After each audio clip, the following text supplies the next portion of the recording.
buenos días. Bienvenido a su programa Irreverente y Directo, como todos los jueves, en su segmento Salud Elemental. Hoy tenemos un invitado de lujo. Hoy tenemos al doctor Samuel Lara, médico psiquiatra de Centro Calma Alma. Doctor, bienvenido a este Hola, Andrea. espacio. Muchas gracias por invitarme. Aquí lo tenemos, aquí vamos hoy a disfrutar de muchas preguntas que le vamos a hacer al doctor y cosas que tienen que ver con la psiquiatría. Él es médico psiquiatra y como todos saben que ahora en estos momentos necesitamos salud mental y la salud mental viene de mano del psiquiatra y del psicólogo. Entonces estamos trabajando en función de que la unidad existe, doctor, ¿verdad? Así es, así es. Anteriormente, doctor, los psiquiatras y los psicólogos como que no se comían un pan juntos. No eran como muy amigos. No éramos amigos. No eran muy amigos, pero ya luego el concepto que se maneja no es tanto de psiquiatría o psicología, sino de salud mental. Exactamente. Y cuando trabajamos de la mano, el pronóstico para el paciente es mejor. Así es. Son funciones diferentes, tanto el psiquiatra y el psicólogo, y lo que debemos es compartir la información y referir a los pacientes, que es para su mejor manejo. Sí, y que realmente el psiquiatra tiene su función, el psiquiatra medica, el psiquiatra interna personas. Nosotros los psicólogos tenemos que transferir obligado al psiquiatra, porque ni podemos medicar, ni podemos diagnosticar, ni mucho menos. Eso lo hace ya directamente el psiquiatra cuando es una patología o cuando es una situación ya que amerite un doctor directamente. Así es. La psiquiatría es una especialidad médica como tal y por eso tenemos la facultad de prescribir medicamentos.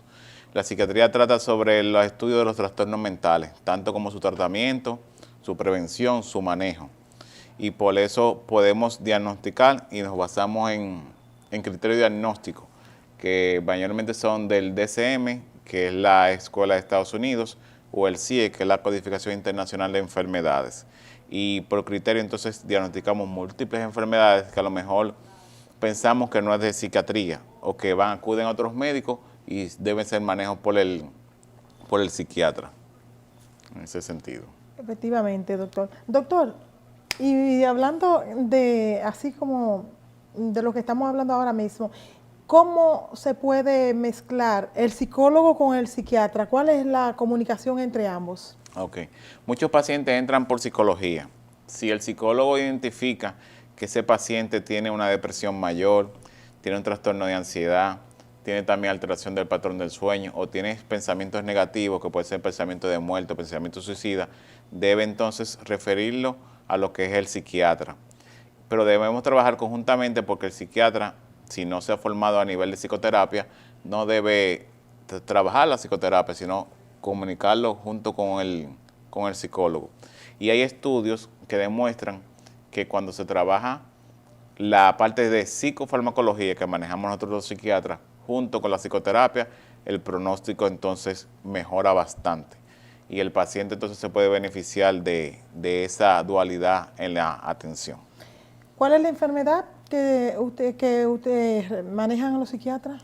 Mira, nosotros manejamos múltiples enfermedades, como los trastornos psiquiátricos que son un poquito más famosos, en el sentido que lo vemos más en películas, los vemos más también en lo que son las series y eso. Trabajamos esquizofrenia, trastorno bipolar, pero muchos de los más frecuentes que trabajamos también son los trastornos depresivos, los trastornos de ansiedad. Pero el psiquiatra ve lo que son las fobias que están dentro de los trastornos de ansiedad, ve también lo que son los trastornos del sueño, ven también los trastornos del espectro autista, ven también lo que son también algunas parafilias y también de la índole sexual, como tú sexóloga sabes muy bien que nos referimos pacientes en ese sentido. Así es. Y paciente, disculpe doctor, sí. Paciente que por ejemplo lo llevamos nosotros, lo enviamos nosotros a psiquiatría por algunas situaciones de disfunciones, que también se utiliza por las disfunciones sexuales, también se puede enviar a un paciente a psiquiatría. Doctor. Exactamente, y de las cosas más frecuentes que vemos es la parte de la eyaculación precoz, que tenemos manejo para eso y eso de verdad que mejora bastante, aparte de la psicoterapia. Y que la gente pregunta, ¿por qué la eyaculación precoz tiene que ver con los psiquiatras? Claro que sí. una ansiedad severa, alta, hace que un paciente sea eyaculador precoz. Así es, así es. Y esa es la parte donde uno como terapeuta, entonces, como no hay el manejo absoluto, porque se necesita de medicamentos, es donde uno le envía al psiquiatra para que ellos entonces tomen carta en el asunto, haciéndole su rutina médica. Por ejemplo, ¿cuáles son esos análisis que se le envían a hacer a esos pacientes antes de? Nosotros cuando recibimos un paciente de primera vez, hacemos algo que se llama la historia clínica. En la historia clínica recogemos tanto los datos generales del paciente, un conversatorio que una primera evaluación nos podemos tomar de 40 minutos a 1 hora. Hacemos lo que son la evaluación de los datos generales, los motivos de consulta que lleva ese paciente a ir al psiquiatra, y hacemos luego la investigación de enfermedades médicas y antecedentes personales patológicos. Luego de eso, recogemos también lo que se llama la curva vital, la esfera también psicosexual, para no solamente enfocarnos en lo que está en el momento, porque muchas cosas, somos entes biopsicosociales, tanto lo biológico, que está en nuestro cerebro, nuestros neurotransmisores, la parte psicológica y la parte social afectan lo que es la salud mental. Entonces, nos basamos en investigar toda esa parte. Y al final hacemos lo que se llama un examen mental. Cuando el paciente viene de primera vez, tenemos que hacerle lo que llamamos un screening, hacerle todas las analíticas, tanto química sanguínea como también estudio de imágenes. Entonces, buscando también alguna otra enfermedad, lo que decimos enfermedades orgánicas, que pueden llevar a tener sintomatología psiquiátrica. Entonces, debemos primero también descartar esa parte con una buena historia clínica y se le manda a hacer entonces esos estudios a esos pacientes. En el caso de los pacientes que tienen eyaculación precoz, primero de nosotros tratarlo también, decimos que tengan una evaluación por un urólogo para ver que toda de parte de su organismo esté bien. Sí, que lo físico es lo principal. Exacto. Nosotros como los psicólogos, cuando nos llega a un sexólogo, nos llega un tema que tiene que ver con eyaculación precoz o eyaculación retardada, que también sucede, nosotros lo mandamos al urólogo primeramente, luego a psiquiatría, o sea, que hacemos el proceso de que lo que la persona tiene que ir primero al médico para que le hagan su chequeo, sus analíticas, y luego es que mandamos a psiquiatría si en verdad el problema es psicológico. Exacto. Ese es el paso a dar. Así es. Doctor, y así, ¿cómo es, qué es la importancia de la psiquiatría para las personas, ya que hay tanto tabúes todavía en la sociedad? Sí, hay mucho lo que se llama estigma y miedo, mitos sobre relación a los psiquiatras. Los psiquiatras somos médicos como un médico cardiólogo, un médico endocrinólogo, somos médicos. Nuestra formación primero es de medicina y luego hacemos lo que se llama una especialidad médica que dura aquí en el país alrededor de 4 años. Hacemos un primer año que se llama de medicina interna, donde estudiamos y practicamos todas las enfermedades en sentido general y luego hacemos la especialización en psiquiatría. Las enfermedades mentales son como cualquier otra enfermedad. Lo que pasa es que muchas veces en los principios se creía mucho de la forma mágico-religiosa, que las enfermedades mentales eran una brujería, que Dios te manda un castigo. Entonces tenemos mucha creencia y pasa mucho todavía. Yo me sorprendí recientemente que me llevaron un jovencito que tenía 17 años a la consulta y lo habían llevado primero a un brujo. Wow.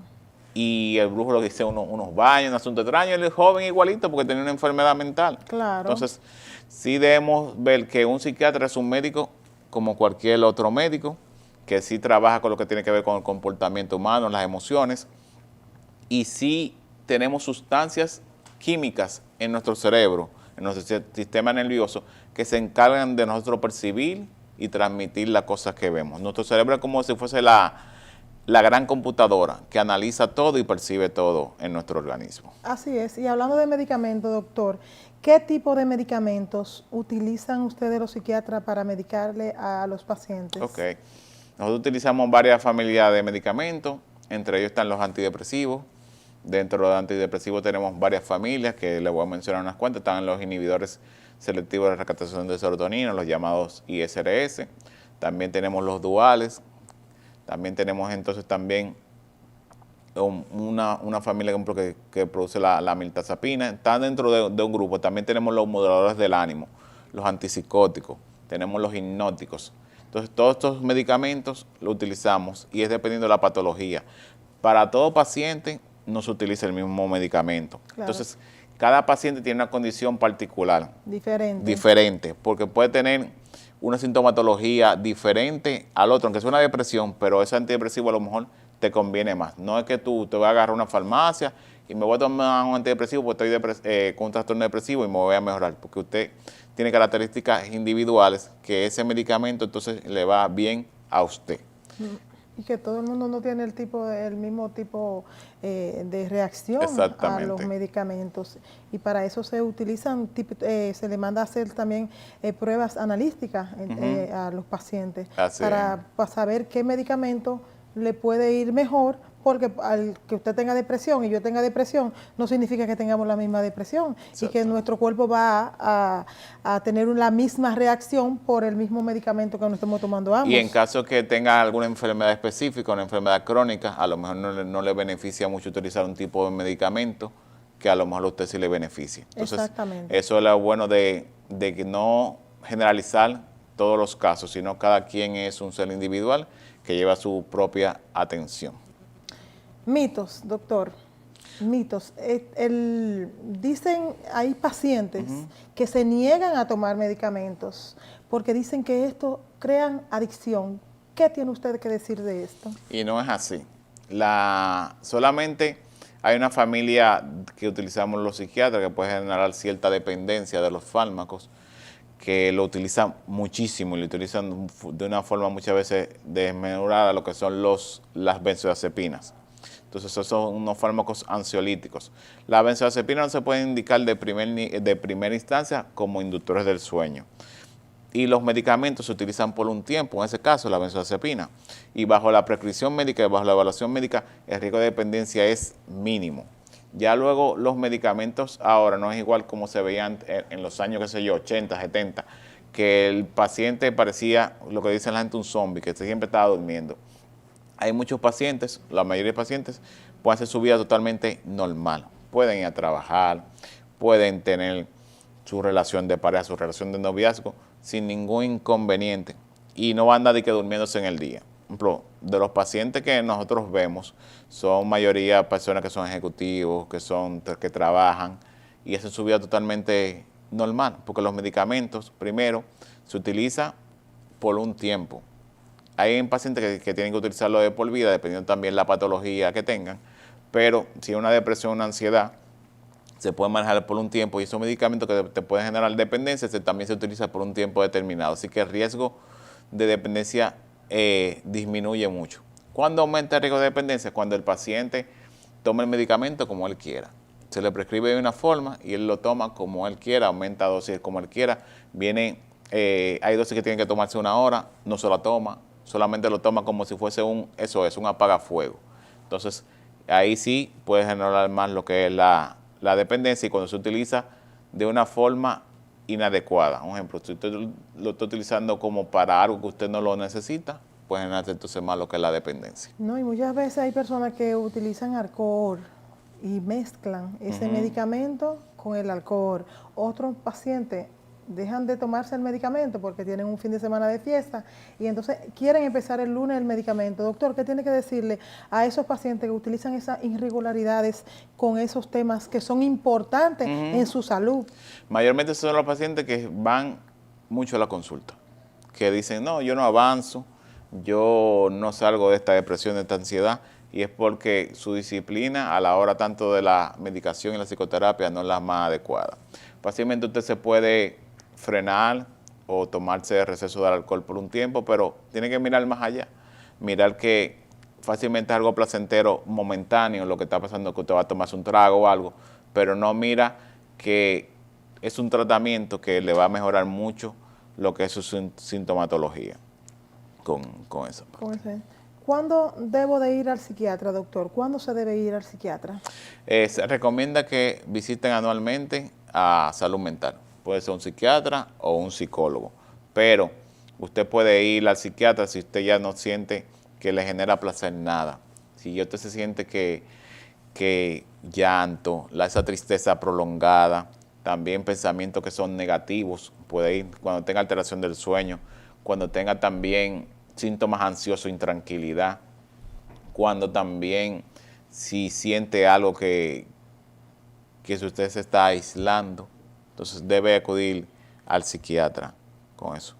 Puede entrar, por ejemplo, puede ir directamente al psiquiatra o como también puede ir directamente al psicólogo y entonces se puede referir a uno u otro. Sí, cuando ya pierden el interés a las cosas que solían hacer antes, cuando ya no se está tomando en cuenta ni siquiera que tu vida es importante para ti o para los demás, cuando ya tú sientes que los demás están ya lejanos de ti o porque tú mismo lo estás alejando por tu conducta o porque ya tú no quieres tener esas personas frente a ti, es cuando tú necesitas ya ayuda de un psiquiatra, de un terapeuta también, para que te puedan guiar y para que puedan por lo menos ir avanzando en esa parte importante de lo que es la salud mental. Así es. También en enfermedades médicas específicas, o sea, una persona con artritis reumatoide, con colitis ulcerosa, también con fibromialgia, se beneficia de que lo vea entonces un psiquiatra. Muchas veces hay pacientes que andan todos los médicos, que creen que tienen las palpitaciones, dolor de estómago, molestias gastrointestinales, esa intranquilidad, algo como que describen como, oye, no sé lo que me está pasando. Entonces, van al cardiólogo, van al endocrinólogo, van al gastro y está todo bien. Entonces, muchas veces un trastorno de ansiedad que tiene que verlo lo que es un psiquiatra, pues se manifiesta muchas veces con síntomas físicos. Y síntomas físicos que no son como tan específicos, que el paciente va a la medianoche a emergencia, pues se siente que el corazón se le va a salir, o que siente una opresión en el pecho. Cuando le hacen los estudios y va al cardiólogo, está todo bien. Así recibimos, creo que de los trastornos que uno ve más frecuentes en la consulta son los trastornos de ansiedad. Y la historia es similar mucho en los pacientes, de que van a varios médicos, está todo bien, pero se sienten muy mal. Así es. Doctor, ¿y las enfermedades mentales se curan o son crónicas? Ok. Se curan y hay algunas que son crónicas. Por el trastorno bipolar y la esquizofrenia son ejemplos de enfermedades crónicas. Por el trastorno bipolar, usted puede hacer su vida totalmente normal. Usted puede vivir con un trastorno bipolar, tomando sus medicamentos y acudiendo a psicoterapia. La esquizofrenia también, uno lo que busca es que el paciente sea funcional. No es la que se creía anteriormente, que si se dice un diagnóstico, usted se va a quedar trancado en su cama o en su habitación y no va a ser funcional. Lo que buscamos es que ese paciente, tomándose los medicamentos, acudiendo a sus terapias, sea totalmente funcional. Pero la mayoría o gran parte, podría decir, de lo que es más frecuente, tanto la depresión como la ansiedad, sí tiene cura. ¿En qué momento se puede hacer un internamiento, doctor? ¿Cuándo ya en terapia o en su misma forma de trabajar, cuándo usted decide que un paciente tiene que internarse? Así es, muy buena pregunta. Mire, nosotros tenemos criterios para ingreso y dentro de los primeros criterios están los pacientes que tienen un intento suicida, una ideación suicida. Para nosotros es una emergencia, sumamente una emergencia. Y es como los cardiólogos fuera un infarto, sea un ingreso. Para nosotros lo que es una ideación o intento suicida amerita ingreso. También pacientes que no tienen adherencia al tratamiento, pacientes que también tienen muchas psicosis o pacientes que tengan idea de hacerle daño a otras personas. Esos son de las cosas que nosotros ingresamos, de los diagnósticos que ingresamos.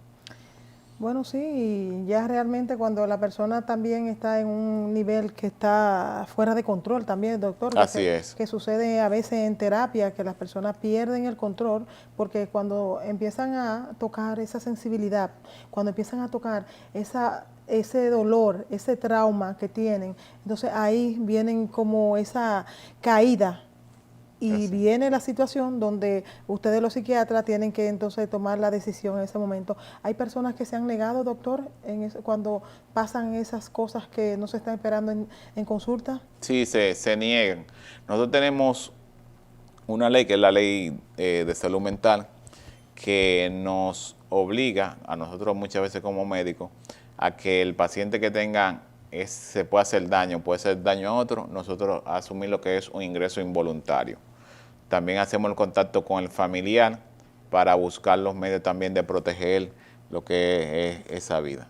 con relación a... Y ya a para salud. concluir, esta pregunta que no se me puede quedar, ya me están diciendo que ya, adiós, pero bueno, ¿cuál es el protocolo a seguir para uno internar a esas personas, para ustedes tener esa facilidad o esa referencia de internar a esos pacientes que se presentan? No, tiene que tener una evaluación psiquiátrica, entonces ya luego que el psiquiatra evalúe la condición del paciente, entonces toma la conducta del ingreso o del manejo ambulatorio, pero tiene que tener una evaluación psiquiátrica para lo que es el ingreso. Bueno, pues tenemos muchas otras preguntas para hacerle, doctor, pero se acabó el tiempo. Ah, ok. Se acabó el tiempo y decirle que a nuestro televidente que muchas gracias por estar siempre ahí, por apoyarnos y por estar todos los jueves en este programa Irreverente y Directo en su segmento Salud Elemental. Hoy teníamos aquí un invitado de lujo, el señor Samuel Lara, doctor psiquiatra, que lo vamos a traer otra vez aquí al programa porque hay muchas cosas que no saben todavía las personas con respecto a la psiquiatría, que hay muchos tabúes. Así es. Hay muchos tabúes. Doctor, un placer haberlo tenido aquí. Muchas gracias, Andrea, por la invitación. No, que se repita, aquí la vamos a invitar. Y nada, bendiciones, feliz jueves. Okay. Y yo feliz porque traímos al señor Lara acá. Gracias. Hasta el jueves.